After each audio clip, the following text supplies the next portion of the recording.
दोस्तों, human is immortal. मैं अगर ये बात बताऊं शायद आपको भी हजम नहीं होगा, क्योंकि हम लोगों को पता है ह्यूमन इज मॉर्टल। सो दोस्तों, आज इस वीडियो में हम लोग जानेंगे कि हम लोग कैसे एक ह्यूमन को इमॉर्टल बोल सकते हैं। दोस्तों, एक ह्यूमन बॉडी जो होता है, एक ह्यूमन बॉडी में जितने सारे पार्ट्स है, हर एक पार्ट्स में केमिकल कंपोजिशन होता है। जो केमिकल कंपाउंड होता है, उन सारे केमिकल कंपाउंड कहीं ना कहीं हम लोगों का इस धरती में भी पाए जाते हैं। बेसिकली जितने सारे एलिमेंट्स होते हैं, उन सारे एलिमेंट्स इस धरती में भी पाए जाते हैं। एक ह्यूमन बॉडी में मेनली 2 टाइप्स एलिमेंट पाए जाते हैं: oxygen, carbon, hydrogen, nitrogen, calcium, phosphorus.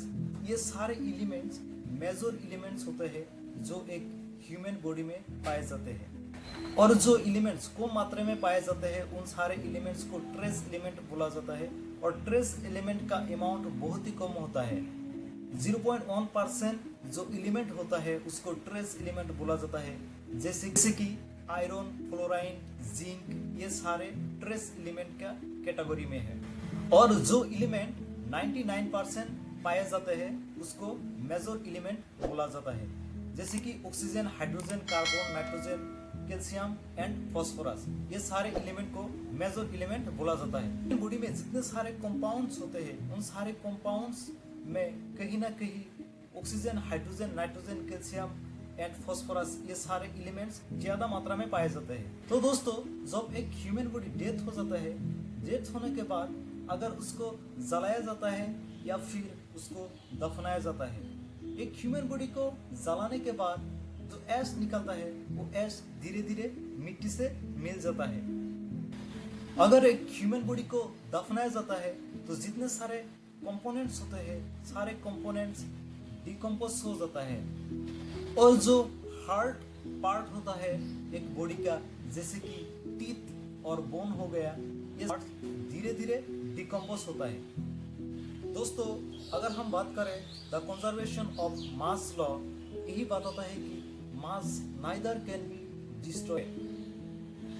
दोस्तों, हम लोग जानते हैं कि E=mc², यानी मास को कहीं ना कहीं एनर्जी में कन्वर्ट कर सकते हैं, लेकिन उसको पूरी तरीके से कभी भी डिस्ट्रॉय नहीं किया जा सकता है। Mass neither can be created nor be destroyed during the chemical processes, यानी जब डिकम्पोज होता है या फिर ऐश में बदलता है, उस टाइम मास कभी भी डिस्ट्रॉय नहीं होता है। यानी जो एलिमेंट्स और जो कंपोनेंट्स एक ह्यूमन बॉडी में होता है, वो एक फॉर्मेट से दूसरे फॉर्मेट में ट्रांसफर होता है, लेकिन जो मास होता है, जो एलिमेंट होता है, वो कभी भी डिस्ट्रॉय नहीं होता है। होता है एक बॉडी में, वो कभी भी डिस्ट्रॉय नहीं हो रहा है, कहीं ना कहीं इस धरती में या फिर यूनिवर्स में रह जाता है। तो दोस्तों, हम लोग बोल सकते हैं कि एक ह्यूमन बॉडी इज इमॉर्टल।